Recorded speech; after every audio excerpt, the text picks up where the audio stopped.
అబ్బో ఇక్కడ కేజీ చీరలు కొంటే అర కేజీ చీరలు ఫ్రీ అంట. మంగళ్య షాపింగ్ మాల్, కేజీల్లో సేల్, టన్నుల్లో ఆనందం. కాగితపు కరెన్సీ కంటే మెరుగైన మన్నిక, ఎక్కువ కాలం అడగన సాగించే పాలిమర్ నోట్లను క్షేత్రస్థాయి ప్రయోగాల కోసం ప్రవేశపెట్టాలన్న రిజర్వ్ బ్యాంక్ ఆఫ్ ఇండియా ప్రతిపాదనకు కేంద్ర ప్రభుత్వం ఆమోదం తెలిపింది.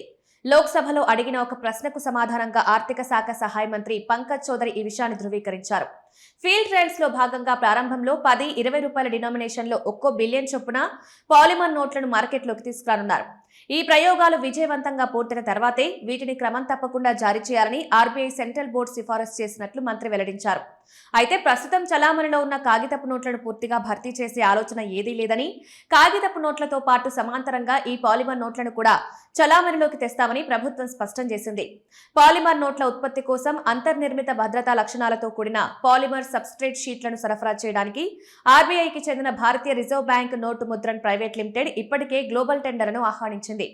ప్రారంభంలో సుమారు 68,000 రీమ్ల పాలిమర్ సబ్స్ట్రేట్ అవసరమని అంచనా వేశారు. ఈ టెండర్ ప్రక్రియలో కఠినమైన జాతీయ భద్రతా నిబంధనలను పొందుపరిచారు. సరఫరాదారులు చైనా, పాకిస్తాన్ల నుండి ముడి పదార్థాలను సేకరించకూడదని, భారత్ కోసం తయారు చేసిన సబ్స్ట్రేట్ ను ఏ మూడవ దేశానికి సరఫరా చేయకూడదని షరతులు విధించారు. ప్రయోగాలు పూర్తయ్యాకే డిజిటల్ లావాదేవీలపై దీని ప్రభావాన్ని అంచనా వేయగలమని, డిజిటల్ చెల్లింపులు, భౌతిక కరెన్సీ నోట్లు పరస్పరం ఒకదానికొకటి కలిసి పనిచేస్తాయని ప్రభుత్వం తెలిపింది. ఆస్ట్రేలియా, యూకే, కెనడా వంటి దేశాలలో ఇప్పటికే వాడుకలో ఉన్న ఈ పాలిమర్ నోట్లు మన్నికైన ప్లాస్టిక్ ఫిల్మ్లతో తయారవుతాయి. ఇవి మురికి కాకుండా, నీటిలో తడవకుండా, చిరిగిపోకుండా సాంప్రదాయ కాగితపు నోట్ల కంటే ఎక్కువ కాలం మన్నికగా ఉంటాయని, తద్వారా పదే పదే కొత్త నోట్లను ముద్రించే ఖర్చు తగ్గుతుందని అంతర్జాతీయ అధ్యయనాలు నిరూపించాయి.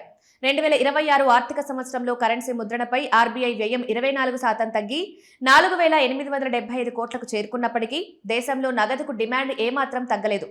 మార్చి 2026 చివరి నాటికి దేశంలో చలామణిలో ఉన్న కరెన్సీ విలువ 12% పెరిగి 41.23 లక్షల కోట్లకు చేరుకోగా, అందులో ఏకంగా 86% వాటాతో 500 రూపాయల నోటు ఆధిపత్యాన్ని కొనసాగిస్తోంది. ఈ నేపథ్యంలో ఆర్బీఐ గవర్నర్ సంజయ్ మల్హోత్రా పేర్కొన్నట్లుగా ప్రాథమిక చర్చల అనంతరం తక్కువ విలువ కలిగిన నోట్లను పాలిమర్లోకి మార్చడం ద్వారా కరెన్సీ నిర్వహణను మరింత సమర్థవంతంగా మార్చేందుకు ప్రభుత్వం అడుగులు వేస్తోంది.